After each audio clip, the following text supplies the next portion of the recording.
আপনি ওই সময় গণ অভ্যুত্থানের শক্তি, আপনার হাতে ক্ষমতা ছিল, আপনি গণ অভ্যুত্থানের ঘোষণা দিয়েছেন। ঠিক ওই দিনই আপনি এবং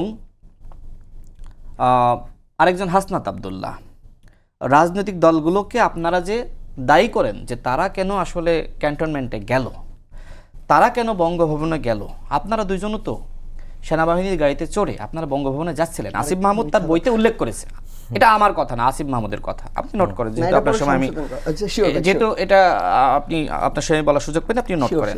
আসিফ মাহমুদ তার বইয়ে উল্লেখ করেছে যে ওই সময় তাদের দুজনকে হুমকি দেওয়া হয়েছিল যে তোমরা যদি যাও তোমাদেরকে জাতীয় বেঈমান হিসেবে আখ্যায়িত করা হবে। আসিফ মাহমুদের বইয়ের কথা। এছাড়া দেখেন, আসিফ মাহমুদের বইটাই যদি আপনি বিশ্লেষণ করেন, সেই সময় আপনার ডিবি হেফাজতে তারা দুইজন কত সুখে ছিল।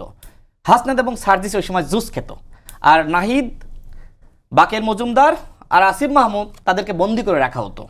এখন ডিজিএফআইয়ের সাথে কাদের সম্পর্ক ছিল, কারা আসলে সেই আপনার 15 জুলাই ঢাকা বিশ্ববিদ্যালয় ক্যাম্পাসে যখন আমার বোনদের উপর হামলা হলো, এরপরে 16 জুলাই কিন্তু একটা প্রেস নোট দেওয়া হয়। তখন ওই প্রেস নোটটা যারা লিখেছিল পরবর্তীতে আবার চেঞ্জ করে দেওয়া হয় যে আলোচনার দরজা খোলা আছে। এটা নাকি ডিজিএফআই চাপে হাসনাত আবদুল্লাহ সেই সময় ওইটা চেঞ্জ করে। এগুলো সব আসিফ মাহমুদের বইয়ে আছে।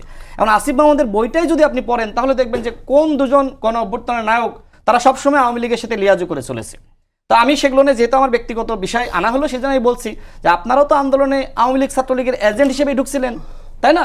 যে সময় ছাত্র জনতা এটাকে এক দফার দিকে নিয়ে গেছে, আপনি দেখেন যে ওই সময় কিন্তু, যে সময় তারা 6 জন ডিবি হেফাজতে, ওই সময় কিন্তু ছাত্ররা স্লোগান দেওয়া শুরু করেছে, তুমি কে আমি কে, সমন্বয়ক সমন্বয়ক।